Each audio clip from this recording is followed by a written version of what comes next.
Hello student, we have discuss in our last video. जैसे कि last video में Rahul sir ने आप लोगों को जो एक डायग्राम बना करके बताया था, जो जैसे कोई ऑब्जेक्ट है वो फ्री कंडीशन में गिरती है, फ्री फॉलिंग कोई ऑब्जेक्ट गिरती है तो उसके राहुल सर ने 3 पॉइंट बताए थे। एक तो है at point A, at point B and at point C. A point पर आपको kinetic energy and potential energy निकाल करके बताई थी और दोनों का ऐड किया जब टोटल एनर्जी आई mgh। ऐसे ही बी पॉइंट पर जाने पर kinetic energy and potential energy को हमने फाइंड आउट किया और दोनों को ऐड किया तो टोटल एनर्जी वही mgh आई। और सी पॉइंट पर भी काइनेटिक एनर्जी और पोटेंशियल एनर्जी को फाइंड आउट करके उनका एडिशन किया तो टोटल एनर्जी mgh आई। तो इससे कंफर्म क्या हुआ कि जो एनर्जी का कंजर्वेशन है, चाहे वो पॉइंट ए पर हो, पॉइंट बी पर हो या पॉइंट सी पर हो, तीनों पर देखा जाए तो वो mgh आई। और mgh में कोई फ्लक्चुएशन ना होने की वजह से हम क्या कह सकते हैं कि ये जो फ्री फॉलिंग ऑब्जेक्ट है वो law of conservation of energy का पालन करती है या उसको प्रूव करती है। So let's come on the topic, आगे की तरफ चलते हैं। नेक्स्ट टॉपिक पावर और रेट ऑफ डूइंग वर्क पर, और mgh जो इक्वेशन थी उसके बाद क्या लिखना है आप लोगों को मैं बताता हूं आज की इस वीडियो में। ठीक है, तो वीडियो को आगे बढ़ाने से पहले I would like to say to all of 9th class student of Kuhu international senior secondary school Gangapur city, stay at home, safe at home, घर पे रहे, सुरक्षित रहें, साइंस को पढ़ते रहें, कोई भी डाउट है राहुल सर से पूछते रहें। देख लीजिएगा, एट पॉइंट ए पर टोटल एनर्जी आई आपके mgh, मतलब काइनेटिक एनर्जी और पोटेंशियल एनर्जी को ऐड किया तो mgh आई, इसे नाम दे दिया equation first. At point B पर भी टोटल एनर्जी mgh, इक्वेशन 2 नाम दे दिया। ठीक है, ओके। इसके बाद देखिएगा एट पॉइंट सी पर बात करें तो kinetic energy plus potential energy दोनों को ऐड किया तो mgh, equation first, second and third. इन तीनों इक्वेशन से देखो तीनों में mgh की वैल्यू इक्वल है तो नीचे लिखिएगा from equation first, second and third we see that, हम क्या देखते हैं, the total energy of the body is constant and is equal to mgh। जो बॉडी की टोटल एनर्जी वो कांस्टेंट है और इक्वल है, ठीक है, mgh के, फुल स्टॉप। तो ये क्या कंफर्म करता है कि टोटल एनर्जी जो बॉडी की है वो any instant during free fall of body remains constant, full stop के बाद लिखिएगा दिस कंफर्म्स दैट, ये क्या कंफर्म करता है, the total energy of a body at any instant during free fall of body remains constant. ठीक है, full stop. इसके बाद लिखिएगा this prove that the law of conservation of energy, और ये क्या प्रूव करता है, this prove that the law of conservation of energy.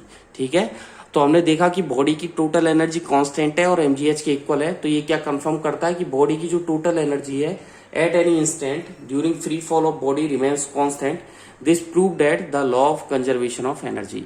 नीचे हेडिंग डालें पावर या rate of doing work. Power क्या होती है या रेट ऑफ डूइंग वर्क। ठीक है, चलिए जी, रेट ऑफ डूइंग वर्क को ही पावर कहते हैं। नीचे लिखिएगा the rate of doing work, क्या लिखा, the rate of doing work is called power, यानी कि शक्ति। Okay, full stop. कार्य करने की दर, the rate of doing work is called power, कार्य करने की दर को शक्ति बोलते हैं। नीचे लिखिएगा power equals to work done. Okay, यानी कि जो किया गया कार्य है, work done upon time taken, जो टाइम लिया गया है। ओके, यानी कि P इक्वल्स टू क्या फॉर्मूला हो जाएगा, W अपॉन T।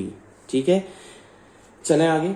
या दूसरा भी होता है P इक्वल्स टू, आप बोल सकते हैं supplied energy, SUPPLIED, supplied energy, ENERGY। ठीक है, supplied energy upon time taken, supplied energy upon time taken. ठीक है, इसे कर दें आप ब्रैकेट में क्लोज। ओके, स्टार लगा दें आप। P equals to W upon T पर, ये फॉर्मूला है आप लोगों के।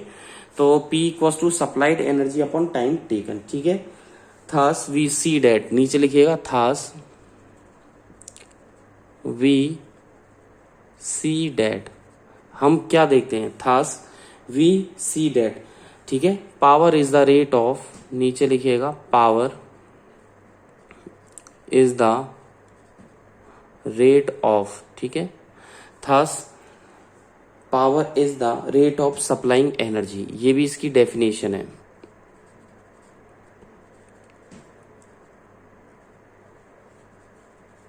ठीक है ना, फुल स्टॉप। तो thus we see that power is the rate of supplying energy, ठीक है। और यूनिट इसकी पता ही है आपको, यूनिट होती है इसकी वॉट होती है, ठीक है। हेडिंग डाल दें यूनिट, ठीक है, हेडिंग डाल दें यूनिट, ओके। यूनिट क्या होगी इसकी, ठीक है। P इक्वस टू, देखिए यूनिट निकालना बताऊं, P इक्वस टू W/T होता है। और वॉट की यूनिट, ये जो वर्क की यूनिट होती है जूल, ठीक है, जूल होती है। टाइम की यूनिट क्या होती है, सेकेंड, ओके। तो इसकी एक यूनिट क्या होगी, यानी कि जूल पर सेकेंड, ओके।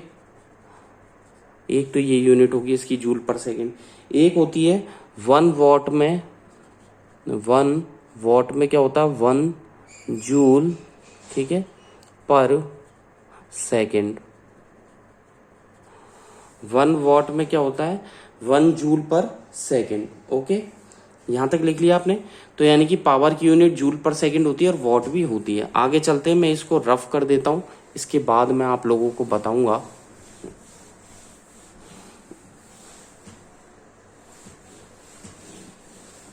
ठीक है, चलते हैं आगे की तरफ, बात करते हैं।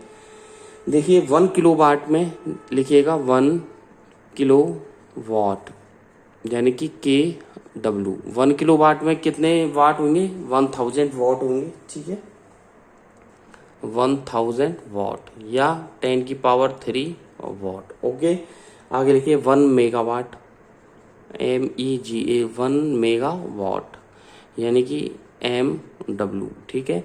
1 MW में कितने हो जाएंगे आपको पता है, ये हो जाएंगे 1 के 6 0, 1 2 3 4 5 6 वॉट या 10 की पावर 6 वॉट। अब आ जाइए 1 गीगावाट, 1 गीगा, GIGAWATT, यानी कि ब्रैकेट में लिखें GW। तो ये हो जाएगी गीगावाट का मतलब है 10 की पावर 9। कितना है 10 की पावर 9। तो लिखें 1 के 9 बार, जीरो लगाए, 1 2 3 4 5 6 7 8 9 वॉट, यानी कि 10 की पावर 9 वॉट, ओके। चलें, ठीक है। और आपको बता दूं प्रैक्टिकल यूनिट पावर की कितनी होती है, हॉर्स पावर भी होती है। नीचे लिखें स्टार लगा करके, ठीक है, स्टार लगा करके लिखें प्रैक्टिकल यूनिट ऑफ पावर। इसमें लिखें प्रैक्टिकल यूनिट ऑफ पावर, ठीक है। Practical unit of power is also have, ठीक है, यानी कि जो पावर की प्रैक्टिकल यूनिट होती है वो क्या है, horse power. Is also horse, HORS, horse power, ठीक है। Practical unit of power is also, ठीक है, क्या होती है, हॉर्स पावर। और ब्रैकेट में लिखो HP, ठीक है, HP होती है इसकी। तो 1 HP में कितने वॉट होते हैं, तो नीचे लिखिएगा 1 horse power equals to 746 watt, ठीक है, यानी कि 1 horse power equals to 746, 4746 watt होते हैं, ठीक है। चले आगे, नाउ आगे लिखिएगा, नाउ मैं आपको बता दूं पावर इक्वस टू W/T, ठीक है। P इक्वस टू W/T होता है। और वर्क इक्वस टू क्या होता है, force into displacement upon time होता ही है, ठीक है, होता है या नहीं होता, ठीक है। तो पावर इक्वस टू में क्या लिख सकता हूं, force into displacement upon time. अलग अलग कर सकता हूं, ठीक है, कर सकते हैं। डिस्प्लेसमेंट अपॉन टाइम क्या होता है, स्पीड होती है, ठीक है। तो हम क्या लिख सकते हैं, सिंस हमें पता भी है ये कि S/T यानी कि डिस्प्लेसमेंट अपॉन टाइम होता है V, सो तो हम क्या लिख सकते हैं, P इक्वल टू, जल्दी बताइए, F इंटू बी लिख सकते हैं कि नहीं लिख सकते, लिख सकते हैं, क्योंकि velocity equal to displacement upon time होता है, ठीक है। तो यानी कि पावर इक्वल टू क्या होता है, एक फॉर्मूला और निकल के आ गया, power equal to force into velocity, okay. तो पावर इक्वल टू क्या होता है, फोर्स इनटू वेलोसिटी, ठीक है। इस पर लगा दीजिएगा स्टार, ये भी आप लोगों के फॉर्मूला है। तो पावर इक्वल टू क्या होता है, फोर्स इनटू वेलोसिटी, चलें आगे की तरफ। अब देखिए आज की इस वीडियो में जो मैंने आपको बताया था, power equals to work upon time होता है, किलोवाट बताया था, ठीक है। कमर्शियल यूनिट भी मैंने आप लोगों को बता दी, सब कुछ ये क्लियर हो गया। आज की इस वीडियो में ये चैप्टर आप लोगों के 11 कंप्लीट होता है, ठीक है। चैप्टर 11 आज की इस वीडियो में कंप्लीट होता है। चैप्टर 11 वर्क एंड एनर्जी ये आपके कंप्लीट होता है। चलते हैं क्वेश्चन आंसर की तरफ, ठीक है। बात करते हैं क्वेश्चन आंसर की तरफ, ठीक है। तो चलते हैं, let's come on the question answer of chapter 11, ठीक है, वर्क एंड एनर्जी। चलिए जी बुक क्वेश्चंस पे बात करते हैं, ठीक है। क्वेश्चन नंबर फर्स्ट क्या कह रहा है आप लोगों के, look at the activities listed below. Look at the activities listed below, ठीक है। कुछ एक्टिविटी दी हुई है आपकी बुक में, ठीक है, नीचे की तरफ, और कह रहा है रीजन आउट वेदर, ठीक है। फुल स्टॉप लगाने के बाद बोलिए, लिखिए रीजन, RES, रीजन आउट, उसका कारण बताइए, रीजन आउट, ठीक है। वेदर और नॉट, WHETH, वेदर और नॉट, ठीक है। रीजन बताइए, वेदर और नॉट, ठीक है। Work is done in the work, ठीक है, not work is done in the, ठीक है। तो क्या लिखा, not work is done in the light of your understanding, is in the light, okay, is done in the light of your understanding,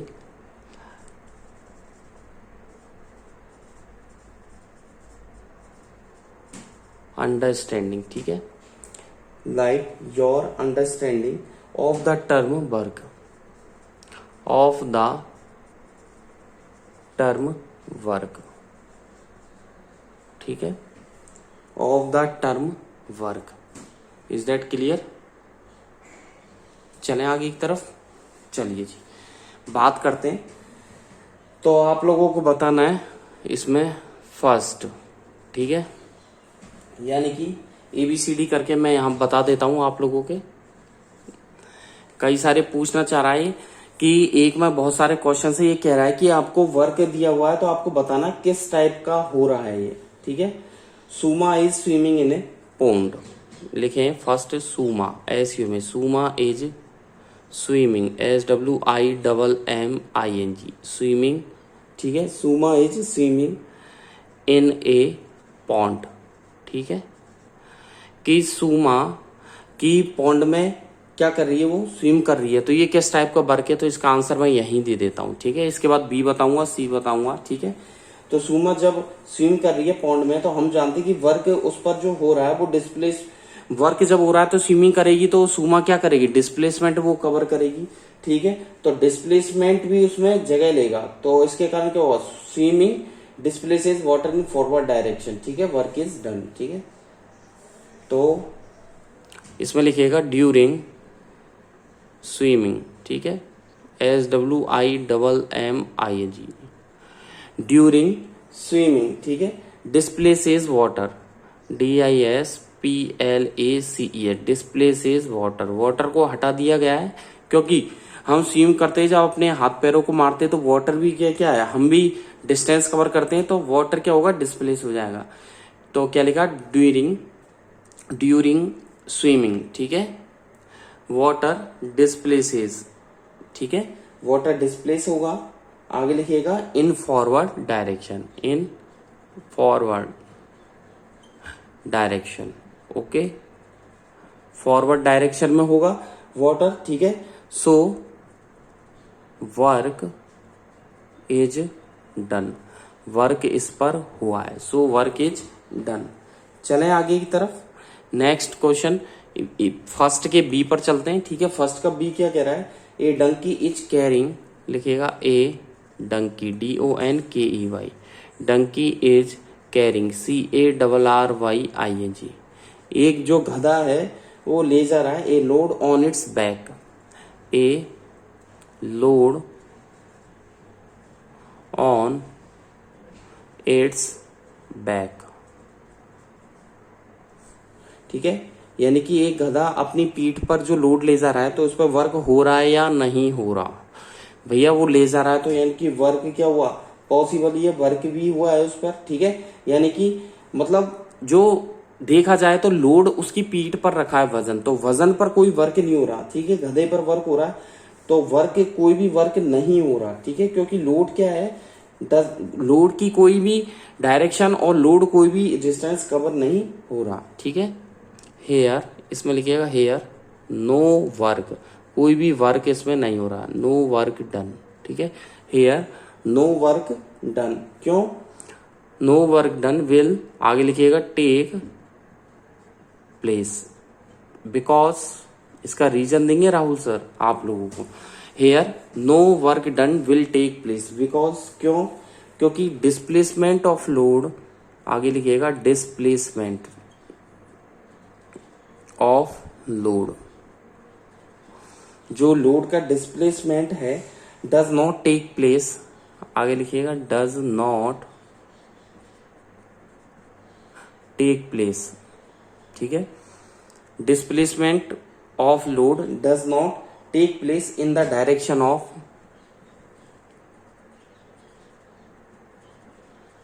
in the direction of, ठीक है, applied force.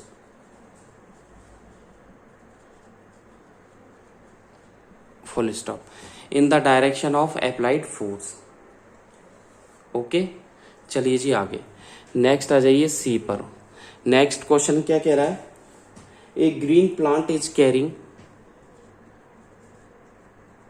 A green plant is carrying, a green plant is carrying out photo, a green plant is carrying out photosynthesis।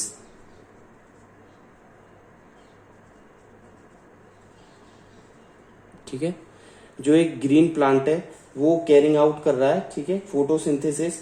तो इसमें भी क्या, ठीक है, जो सी वाला क्वेश्चन है वो डी वाला, ये सी वाला ग्रीन प्लांट का, तो इसमें फोटोसिंथेसिस हो रहा है क्या। ठीक है, तो मैं आपको बता दूं कि इसमें कोई भी वर्क नहीं होगा क्योंकि डिस्प्लेसमेंट कुछ भी नहीं होगा। ठीक है, here no work done, no work done will take place. ठीक है, यहां पे भी कोई वर्क नहीं हो रहा, क्यों नहीं हो रहा, क्योंकि कोई भी फोर्स यहां पर लगाया गया नहीं है, because there is no force. ठीक है, because there is no force and no any displacement, no any displacement. ठीक है, because there is no force and no any displacement will take place. Okay, will take place. ठीक है, during photosynthesis,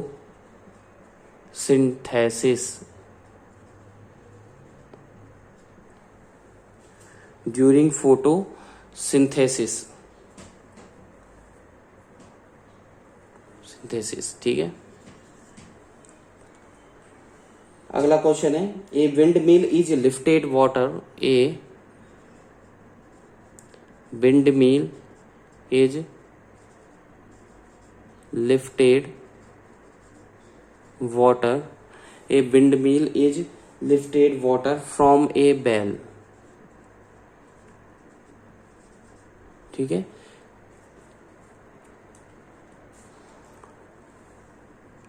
पवन चक्की जो पानी को उठाती है कुएं से, तो क्या उस पर कोई वर्क हो रहा है, हाँ जी, उस पर वर्क होगा ही होगा, क्योंकि वाटर क्या है, फोर्स क्या है, डिस्प्लेसेस कर रहा है वाटर को। Here work is done, here, ठीक है, वर्क इज डन, बिकॉज यहां पर कोई ना कोई वर्क डन हो रहा है, क्यों हो रहा है कि फोर्स डिस्प्लेसेस,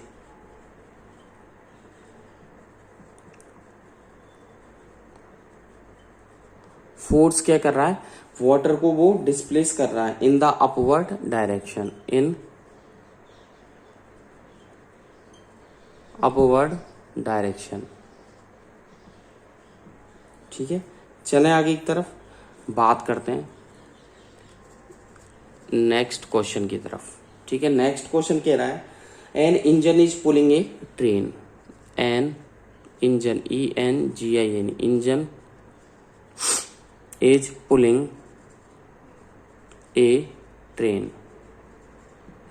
एक जो इंजन है वो ट्रेन को पुल करता है। ठीक है, आंसर, एक इंजन ट्रेन को पुल करता है, तो इसके बारे में बताइए आप कि इस पर भी कोई वर्क हो रहा है या नहीं हो रहा। हाँ जी, here work is done, work हो रहा है, here work is done, because क्यों हो रहा है, क्योंकि जो ट्रेन का इंजन है वो डिब्बों को पीछे खींचता है। ठीक है, जो कंपार्टमेंट है उनको अपने साथ ले जाता है, और इंजन क्या करेगा, displace, ENGIN, engine displaces, DISPLACES। ठीक है, जो इंजन है, because engine displaces in the direction of applied force, in the direction of applied force. Okay, full stop. Next question पे आ जाइए, F। नेक्स्ट क्वेश्चन क्या कह रहा है, नेक्स्ट क्वेश्चन कह रहा है फूड ग्रेन्स आर गेटिंग, इसमें लिखिएगा food grains are getting, GETTING, food grains are getting dried in the sun, DRIED, dried in the sun, full stop. कि जो फूड ग्रेन्स है वो भी क्या है, सूख गए हैं। ठीक है, food grains are getting dried in the sun, जो फूड ग्रेन्स है वो सूखना, उन पर कोई वर्क हो रहा है कि कोई वर्क नहीं हो रहा, सीधी सी बात है, here no work done, because लिखिएगा इसका reason, here no work done, कोई भी वर्क डन नहीं हो रहा। क्यों, क्योंकि कोई एक्सटर्नल फोर्स प्रेजेंट नहीं है, देयर इज नो, लिखिएगा देयर इज नो, ठीक है, there is no external force, EXTERNAL, external force, क्या लिखा, बिकॉज देयर इज नो, ठीक है, external force are present here, are present here. ठीक है, तो क्या लिखा, here no work done, because कोई भी वर्क नहीं हो रहा, because there is no external force are present here. ठीक है, चले आगे की तरफ बात करें नेक्स्ट क्वेश्चन की तरफ। ठीक है, अगला क्वेश्चन है a sail boat is moving, लिखिएगा a sail boat, SAILBOAT, sail boat is moving, a sail boat is moving, ठीक है, due to wind energy, due to, अभी क्वेश्चन फर्स्ट ही चल रहा है आपके, ओके, सेकंड क्वेश्चन पे हम नहीं बढ़े हैं, फर्स्ट क्वेश्चन में ही आप लोगों के 7 क्वेश्चंस है। ठीक है, फर्स्ट वाले क्वेश्चंस में आप लोगों के 7 क्वेश्चंस है।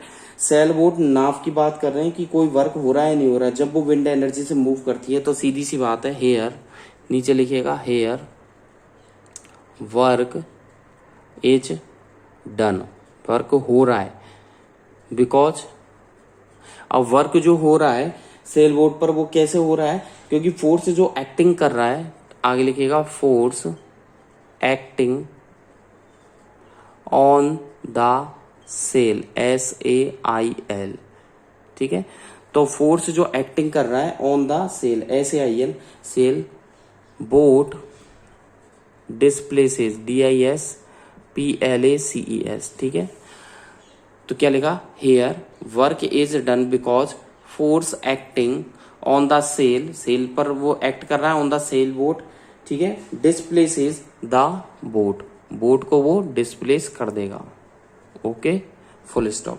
Displaces the boat. ठीक है, चले नेक्स्ट क्वेश्चन की तरफ, ये क्वेश्चंस आप लोगों के हो ही गए। ठीक है, आगे बढ़ते हैं नेक्स्ट क्वेश्चन की तरफ, क्वेश्चन नंबर सेकंड, इसको मैं रफ कर रहा हूं, ठीक है। क्वेश्चन नंबर सेकंड की तरफ बढ़ते हैं।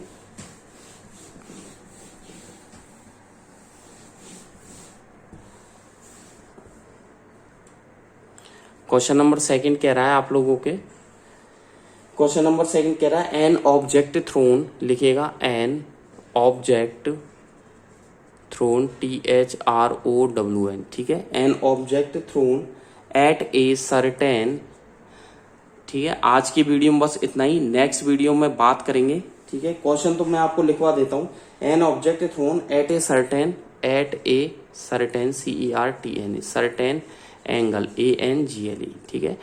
एट ए सर्टेन एंगल, ठीक है, to the ground moves, to the ground. आज की वीडियो में बस इतना ही, वीडियो काफी लेंदी हो चुका है, नेक्स्ट वीडियो में बात करेंगे, ठीक है, नेक्स्ट क्वेश्चंस की। फिर आपको क्वेश्चन नंबर करवाने के बाद, ठीक है, ये क्वेश्चन सारे हो जाएंगे, इसके बाद मैं आप लोगों को ले चलूंगा चैप्टर 12 साउंड पर, then chapter 13 why do we fall ill, ठीक है। चैप्टर 12 पर बढ़ेंगे साउंड पर, ठीक है। साउंड पर बढ़ने के बाद, ठीक है, इसके बाद आप लोगों को पढ़ाया जाएगा fundamental unit of life, tissue and diversity in living organism. Fundamental life की यूनिट बताई जाएगी किस तरीके से होती है, ठीक है। बेसिक यूनिट्स क्या होती है, plant, animals, living, non living things के बारे में, टिश्यूज के बारे में, डाइवर्सिटी इन लिविंग ऑर्गेनिज्म के बारे में बताया जाएगा। आज की वीडियो में बस इतना ही। घर पे रहना है, सुरक्षित रहना है, साइंस को पढ़ते रहना है। जितने भी आपको डायग्राम्स बनवाए हैं, जितनी भी फिजिक्स में प्रैक्टिस करवाई है, सबकी एक एक बार आप लोगों को प्रैक्टिस करनी है। फिर भी कोई डाउट है, राहुल सर से किसी वक्त एट एनी टाइम आप लोग कॉन्टेक्ट कर सकते हैं। थैंक यू, बाय बाय, ठीक है। घर पे रहना है, पढ़ते रहना है।